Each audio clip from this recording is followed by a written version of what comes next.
Ever wonder where Nickelodeon's famous green slime actually came from? Because here's the thing, Nickelodeon didn't invent it, not even close.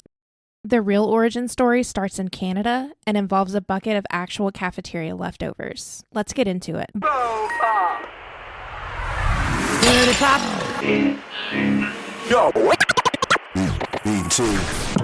The year is 1979. A Canadian sketch comedy show called You Can't Do That on Television premieres. Basically, a kid-focused version of SNL, produced in Ottawa. In one of its most memorable reoccurring bits, a kid who's been sent to detention spots a chain on the wall labeled "Do Not Pull." Obviously, they pull it. That triggers an offstage toilet flush sound, and then a torrent of bright green slime dumps on their head, designed to look like a sewer overflowed. Audiences lost it. Now here's the part that's almost too good to be true. The original slime was literally cafeteria food scraps blended with water, just enough to look like something disgusting that came out of a drain. But because Canadian child labor laws, they couldn't reshoot on the same day. So when they came back a week later, the bucket had grown a little green mold, and they just used it anyway. Early on, the recipe was pretty experimental. They tried Jell-O first, too chunky, kept clogging. Eventually, they landed on a mix of cream of wheat or oatmeal, water, green food coloring, and baby shampoo. That became the classic formula. Later variations threw in cottage cheese dyed green,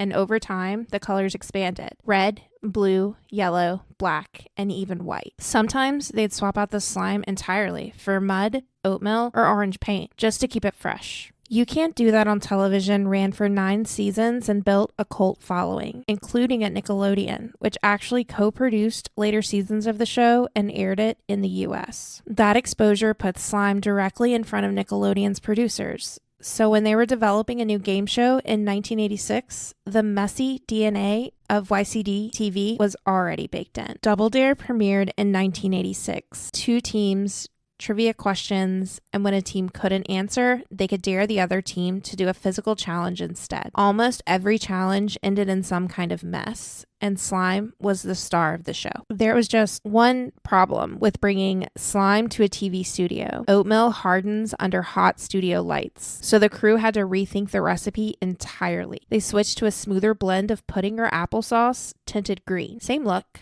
way more manageable. Each episode had roughly 30 gallons of the stuff on standby. And after every slime showdown, a dedicated cleanup crew spent about 20 minutes scrubbing the set before they could shoot again. Double Dare ran from 1986 to 1993, then got revived in 2000, again in 2018 and 2019, which tells you everything about how much people loved someone getting absolutely drenched in fake sewer goo. Once Double Dare proved slime was good TV, it started showing up everywhere in the network. Wienerville used it.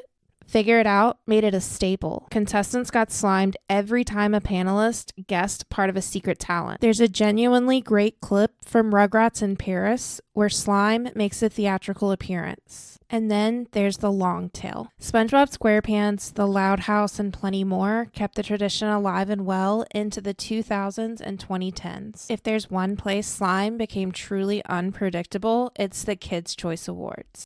Since the late 80s, the Kids' Choice Awards have used slime as their signature chaos element. The rule is basically no one is safe. You could be presenting an award, performing, sitting in the front row, or just in the wrong seat at the wrong time. Over the decades, the list of celebrities who've gotten slimed reads like the Hall of Fame of popular culture. Will Smith has been hit more times than anyone. It's practically a tradition at this point. Taylor Swift, Justin Bieber, Ariana Grande, Dwayne Johnson. The bigger the star, the more the crowd wants to see them covered in green. Even politicians have gotten caught in the crosshair. The whole thing works because no one, not even the biggest celebrity in the room, is immune. That's rare in Hollywood, and the crowd eats it up every time. Since 2002, the Kids' Choice Awards have also featured the World Record Slime Stunts category. Olympians, extreme sports athletes, and daredevils performing live challenges that almost always end in a green plunge. It's essentially slime as a spectacle at its most committed.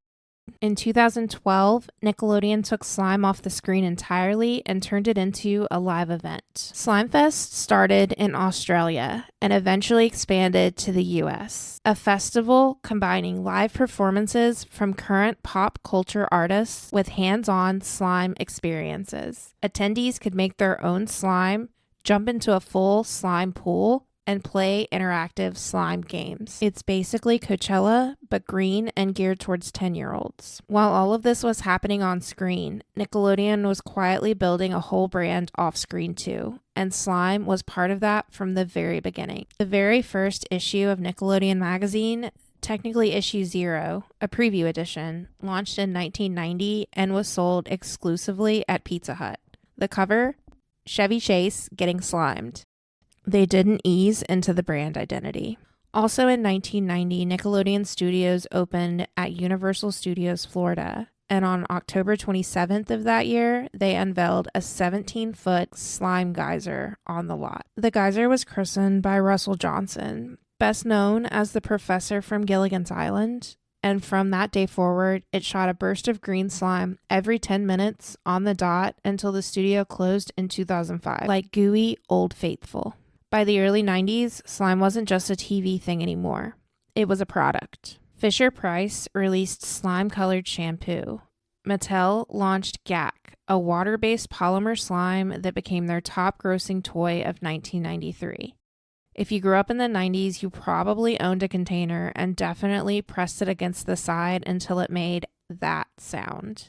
Retailers stocked green, slime-flavored cereal, slime-tinted ketchup, and novelty slime shoes.